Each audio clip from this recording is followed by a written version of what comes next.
gbà tí mo sọ lẹ́yìn ẹni rẹ̀ dálá bó sí á ni ẹ́ kọ́ tí mo sọ lẹ́yìn ẹni yẹn.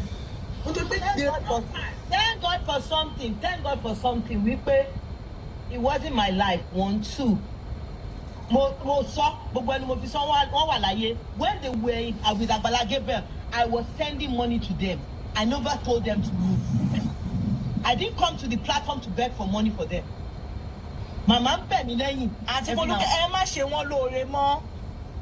Ẹ ní ìdàtí sọ ẹ fẹ́ mi. Màmá ń bẹ̀ mí lẹ́yìn. Màmá ń bẹ̀ mí pé kí fún àwọn lówó lẹ́yìn. Ẹ má àgbà sísá Foluke pé kí Foluke má ṣòre mọ́ o. Mi ní àwọn fámìlì yẹn ó wọn duty of care.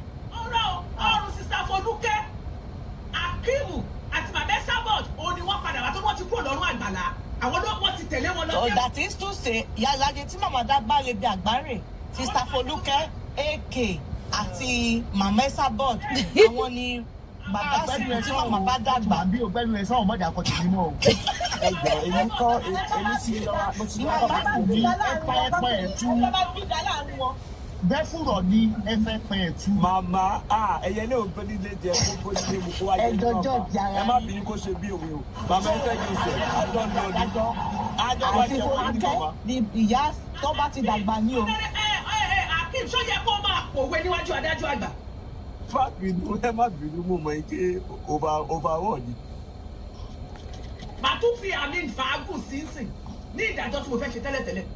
Ó máa wà ga ló máa ń jẹ ká dọ́kọ̀ délé. Tẹ́bà rìjọ́tì di olúwa àbí tẹ́bà yẹn ṣàánú. Olórí ẹ fàdá wọn. Ṣéjàre agbẹjọ́rò ìjọba. Tó ọ̀pá tẹ́mi fẹ́ sọ nìyẹn àti Sister Foluke àti Akim àti Màámi Aláṣàbí aka Esabod àwọn mẹ́tẹ̀ẹ̀ta kò sí. Mama na mafia of Dublin. Ó dà pé mo máa yọ ìkarahun ògbìn jáde fún gbogbo yín. Ẹ tèmi ilẹ̀ o. Foluke àti ọkọ single mother ní my lord. Màámi kí ni tẹ́ fi yọra yín? Torí pé èmi ti ní kọ́ má dàwó lákọ̀ọ́kọ́ wọn ọ̀gbọ́dọ̀ sí mi lẹ́nu ni mà.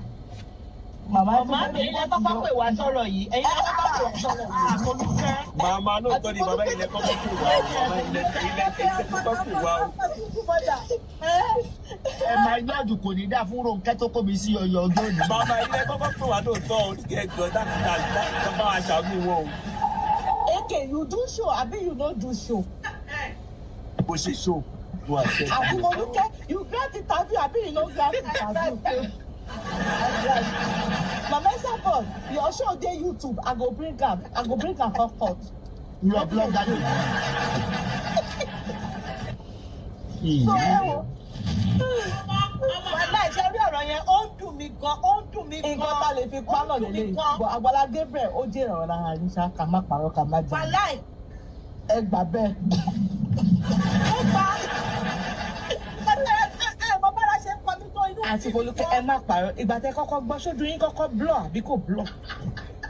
Wàhálà ò ní ọ̀sẹ̀ di. Ìbànú ọjọ́ tó ti pẹ́ ló tó máa gbé jáde ògùn mi. Màámi Aláṣàbí ṣé ẹ̀sùn mọ́jú ẹ̀ bẹ́ẹ̀ sùn mọ́jú gbàtẹ́ gbọ́ pé kíláìsì yín ti lọ Ìbàdàn. Èmi mọ̀ mọ́ mi ti gbà náà ni òun ló wá jẹ́ pé wọ́n yọ gbogbo wọn wò. Ilé lábọ̀ sí ní oko. Wàhálà ojú ojú tí. Kí ló ṣe Sister Foluke tí wọ́n sáré lọ léyìn láti lọ confirm ṣé ẹ̀sùn mọ́jú. Ó ṣọ̀kì wọn ni breaking news. Ẹjọ́lúwa mi. Àní gbogbo wa pátá àti Trendy Black Maria ló ṣe máa gbé gbogbo. Trendy kẹ̀ màmá ẹ má kà mí mọ́ wọn. Ṣé o analyse àbò analyse?